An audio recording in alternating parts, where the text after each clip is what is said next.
तो हमने पहला वीडियो इसका देखा था और पहले वीडियो में हमने डिस्कशन किया था भगत सिंह के बारे में। तो अब हम भगत सिंह के बारे में और भी जानकारी प्राप्त करेंगे।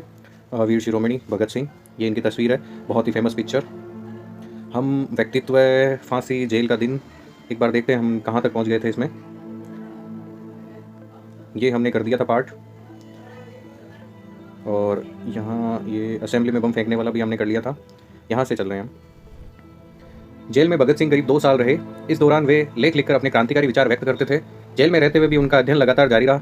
उनके इस दौरान लिखे गए लेख और सगे संबंधियों को लिखे गए पत्र आज भी उनके विचारों के दर्पण हैं। अपने लेखों में उन्होंने कई तरह की पूंजीपतियों को अपना शत्रु बताया है। उन्होंने लिखा है कि मजदूरों का शोषण करने वाले चाहे भारतीय ही क्यों न हो, वह उनका शत्रु है। उन्होंने जेल में अंग्रेजी पत्र भी लिखा। अंग्रेजी में एक पत्र भी लिखा जिसका शीर्षक था, मैं नास्तिक क्यों हूँ।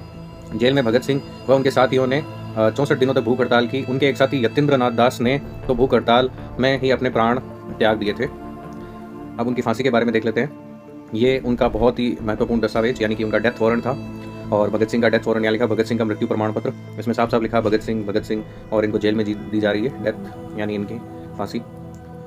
26 अगस्त 1930 को अदालत में भगत सिंह को भारतीय दंड संहिता की धारा 129, 302 तथा विस्फोटक पदार्थ अधिनियम की धारा 4 और 6F तथा IPC की धारा 120 के अंतर्गत अपराधी सिद्ध किया। 7 अक्टूबर 1930 को अदालत द्वारा 68 प्रश्नों का निर्णय दिया, जिसमें भगत सिंह, सुखदेव और राजगुरु को फांसी की सजा सुनाई गई। फांसी की सजा सुनाए जाने के साथ ही लाहौर में धारा 144 लगा दी गई। उसके बाद भगत सिंह की फांसी की माफी के लिए प्रिवी परिषद अपील दायर की गई, परंतु यह अपील 10 जनवरी 1931 को रद्द कर दी गई।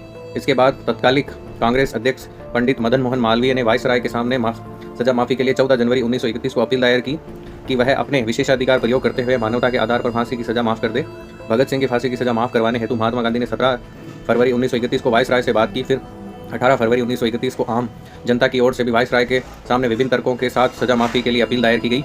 यह सब कुछ भगत सिंह की इच्छा के खिलाफ हो रहा था, क्योंकि भगत सिंह नहीं चाहते थे कि उनकी सजा माफ की जाए। भगत सिंह का व्यक्तित्व ऐसा था कि वो सजा को माफ नहीं करवाना चाहते थे। 23 मार्च 1931 को शाम को करीब 7:33 पर भगत सिंह तथा उनके 2 साथियों सुखदेव और राजगुरु को फांसी दे दी गई। फांसी पर जाने से पहले वे लेनिन की जीवनी पढ़ रहे थे, और जब उनसे उनकी आखिरी इच्छा पूछी गई तो उन्होंने कहा कि वे लेनिन की जीवनी पढ़ रहे थे और उन्हें वह पूरी करने का समय दिया जाए। कहा जाता है कि जेल के अधिकारियों ने जब उन्हें सूचना दी कि उनकी फांसी का वक्त आ गया है तो उन्होंने कहा, ठहरिए, पहले क्रांतिकारी दूसरे क्रांतिकारी से मिल तो लें। फिर 1 मिनट बाद किताब छत की ओर उछाल कर बोले, ठीक है अब चलो। ये उनके आखिरी बोल थे। फांसी पर जाते समय तीनों मस्ती में गा रहे थे, मेरा रंग दे बसंती चोला, मेरा रंग दे बसंती चोला, माए रंग दे बसंती चोला। ये गीत है फेमस, आप सुन सकते हो, रंग दे बसंती चोला। फांसी के बाद कहीं कोई आंदोलन न भड़क जाए, इसके डर से अंग्रेजों ने पहले उनके मृतक शरीर के टुकड़े किए, फिर इसे बोरियों में भरकर फिरोजपुर की ओर ले गए, और जहां घी के बदले मिट्टी के तेल डालकर ही इनको जलाया जाने लगा। गाँव के लोगों ने आग जलती हुई देखी तो करीब आए। इससे डरकर अंग्रेजों ने उनकी लाश को के अर्ध जले टुकड़ों को सतलज नदी में फेंक कर भागे। जब गाँव वाले पास आए तब उन्होंने इनके मृतक शरीर के टुकड़ों को एकत्रित कर विधिवत दाह संस्कार किया, और भगत सिंह हमेशा के लिए अमर हो गए। इसके बाद लोग अंग्रेजों के साथ साथ गांधी को भी उनकी मौत का जिम्मेदार समझने लगे। इस कारण से जब गांधी कांग्रेस के लाहौर अधिवेशन में हिस्सा लेने जा रहे थे तो लोगों ने काले झंडों के साथ गांधी जी का स्वागत किया। एक आध जगह पर गांधी जी पर हमला भी हुआ, किंतु सादी वर्दी में उनके साथ चल रही पुलिस ने बचा लिया उनको। आगे देखते हैं व्यक्तित्व। जेल के दिनों में ही उनके लिखे गए खतों लेखों से उनके विचारों का अंदाजा लगता है। उन्होंने भारतीय समाज की लिपि, पंजाबी, गुरुमुखी, शाहमुखी तथा हिंदी और अरबी उर्दू के संदर्भ में विशेष ज्ञान उनको था। जाति और धर्म के कारण आई दूरियों पर दुख व्यक्त किया था। उन्होंने समाज के कमजोर वर्ग पर किसी भारतीय के प्रहार को भी उसी शक्ति से सोचा जितना कि किसी अंग्रेज द्वारा किए गए अत्याचार को। भगत सिंह के विचार हैं ये। उनका व्यक्तित्व किस प्रकार का था। भगत सिंह को हिंदी, उर्दू, पंजाबी, अंग्रेजी के अलावा बांग्ला भी आती थी, जो उन्होंने बटुकेश्वर दत्त से सीखी थी। उनका विश्वास था कि उनकी शहादत से भारतीय जनता उद्विग्न हो जाएगी, और ऐसा इनके जिंदा रहने से शायद ही हो पाए। इस कारण से उन्होंने मौत की सजा सुनाने के बाद भी माफीनामा लिखने से साफ मना कर दिया। पंडित राम प्रसाद बिस्मिल ने अपनी आत्मकथा में जो दिशा निर्देश दिए थे, भगत सिंह ने उनका अक्षरशः पालन किया।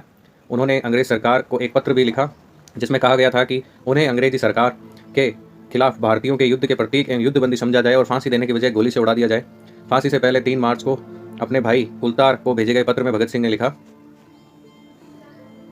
उन्हें यह फिक्र है हरदम नई तर्ज ए जफा क्या है, हमें यह शौक है देखे सितम की इंतहा क्या है, दहर से क्यों खफा रहे, चक्र का क्या किला करे, सारा जहां अदू सही आओ मुकाबला करें। ये उन्होंने खत में लिखा था। इन जोशीले पंक्तियों से उनके शौर्य का अनुमान लगाया जा सकता है। चंद्रशेखर आजाद से पहली मुलाकात के समय जलती हुई मोमबत्ती पर हाथ रखकर उन्होंने कसम खाई थी कि उनकी जिंदगी देश पर कुर्बान होगी, और उन्होंने अपनी इस कसम पूरी कर दिखाई ये कसम उनकी। किसी ने सच ही कहा है कि सुधार बूढ़े आदमी नहीं कर सकते, वे तो बहुत बुद्धिमान और समझदार होते हैं। सुधार तो होते हैं युवकों के परिश्रम, साहस, बलिदान और निष्ठा से, जिनको भयभीत होना आता ही नहीं है और जो विचार कम और अनुभव अधिक करते हैं। भगत सिंह, क्या आप कल्पना कर सकते हैं एक हुकूमत जिसका दुनिया के जितने बड़े हिस्से पर शासन था, इसके बारे में कहा जाता था कि इसके शासन सूर्य कभी अस्त नहीं होगा। इतनी ताकतवर हुकूमत एक 23 साल के युवक से भयभीत हो गई थी, जो कि भगत सिंह थे। ख्याति और सम्मान, देखिए ये जो बने हुए हैं ये है शहीद सुखदेव, शहीद भगत सिंह और शहीद राजगुरु। इनके पोस्टर यहाँ पे बने हुए हैं, मूर्तियाँ। उनकी मृत्यु की खबर को लाहौर के दैनिक ट्रिब्यून और न्यूयॉर्क के एक पत्र डेली वर्कर ने छापा। इसके बाद भी कई मार्क्सवादी पत्रों पर उन पर लेख छपे, पर चूंकि भगत सिंह में उन दिनों मार्क्सवादी पत्रों पर आने पर प्रतिबंध लगा था, इसलिए भारतीय बुद्धिजीवियों को इसकी खबर नहीं थी। देश भर में उनकी शहादत को याद किया गया। दक्षिण भारत में पेरियार ने उनके लेख में नास्तिक क्यों हूँ पर अपने साप्ताहिक पत्र कुडई अरसू के 22 और 29 मार्च 1931 के अंक में तमिल संपादकीय में लिखा, जिसमें भगत सिंह की प्रशंसा की गई थी और उनकी शहादत को ब्रिटिश साम्राज्यवाद के ऊपर जीत के रूप में देखा गया था। आज भी भारत पाकिस्तान की जनता भगत सिंह को आज़ादी के दीवाने के रूप में याद देखती है, जिसने अपनी जवानी सहित सारी जिंदगी देश के लिए समर्पित कर दी। उनके जीवन में कई हिंदी फिल्मों के चरित्र को प्रेरित किया। कुछ और भी हैं, इन्हें भी देखें। तो ये है सुखदेव, राजगुरु, शहीद अशफाक उल्लाह खां, शहीद भगत सिंह कॉलेज, ये भी आप देख सकते हैं। और टिप्पणियाँ भी देख लेते हैं। भगत सिंह की जन्मतिथि विमर्श विषय है। सामान्यतः उनका जन्म 28 सितंबर 1907 को माना जाता है, परंतु भगत सिंह का जन्म पंजाब गांव के बंगा, तहसील जाड़ावाला जिला और लायलपुर में संवत 1964 के अश्विन शुक्ल त्रयोदशी को शनिवार के दिन, तदनुसार 19 अक्टूबर 1907 को प्रातःकाल 9 बजे हुआ था। इस दिन बंगा को यह खबर पहुंची कि सरदार अजीत सिंह रिहा कर दिए गए हैं और भारत आ रहे हैं। यह समाचार भी घर पहुंचा कि सरदार कृष्ण सिंह जी नेपाल से लाहौर पहुंच गए हैं और सरदार सुवर्ण सिंह जी इसी दिन जेल से छूटकर घर पहुंच गए हैं। भगत सिंह की दादी ने जहां पौत्र का मुंह देखा, वहीं उन्हें अपने बिछड़े हुए तीनों पुत्रों का मंगलजनक समाचार मिला। अतः उन्होंने बच्चा यानी भोंगा वाला भाग्यवान उत्पन्न हुआ है। इसी कारण बालक का नाम पीछे भगत सिंह रख दिया गया। यह है उनका नाम रखने के पीछे सच्चाई।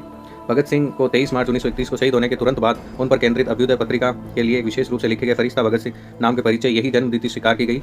इतना ही नहीं, 16 अप्रैल 1931 को प्रकाशित भविष्य पत्रिका अंक में भी भगत सिंह के परिचय में यही जन्मतिथि दी गई है। पुनः 4 जून 1931 को प्रकाशित भविष्य अंक में भगत सिंह के करीबी मित्र श्री जितेंद्र नाथ सान्याल द्वारा लिखित जीवनी के अंश में 1907 के अक्टूबर में शनिवार को प्रातःकाल भगत सिंह का जन्म माना गया है। स्वयं क्रांतिकारी दल में सम्मिलित सुप्रसिद्ध लेखक मनमथनाथ गुप्त ने भी उक्त तिथि को स्वीकार किया। इस प्रकार भगत सिंह के समसामयिकी व्यक्तियों द्वारा उल्लेखित तथ्यों के अनुसार जन्म तिथि 19 अक्टूबर 1907 ही सिद्ध होती है। बावजूद इसके उनकी तिथि 28 सितंबर के रूप में प्रचलित हो गई। उन पर काम करने वाले विद्वान भी बिना विशेष विचार के 28 सितंबर को ही उनके जन्म दिनांक के रूप में मानते चले जा रहे हैं। उनके बारे में जो संदर्भ है वो भी देख लेते हैं। ये कुछ बुक्स है जो आप देख सकते हो, मैं अपनी स्क्रीन पे दिखा रहा हूँ आपको। काफ़ी सारी बुक्स है भगत सिंह के बारे में, बाहरी कड़ियाँ भी देख लेते हैं भगत सिंह की। तो इसी के साथ हमारा हिस्ट्री लेक्चर समाप्त होता है। आई होप आपको भगत सिंह के बारे में काफ़ी नॉलेज मैंने दी है और काफ़ी नॉलेज आपने गेन की होगी। इसी के साथ धन्यवाद।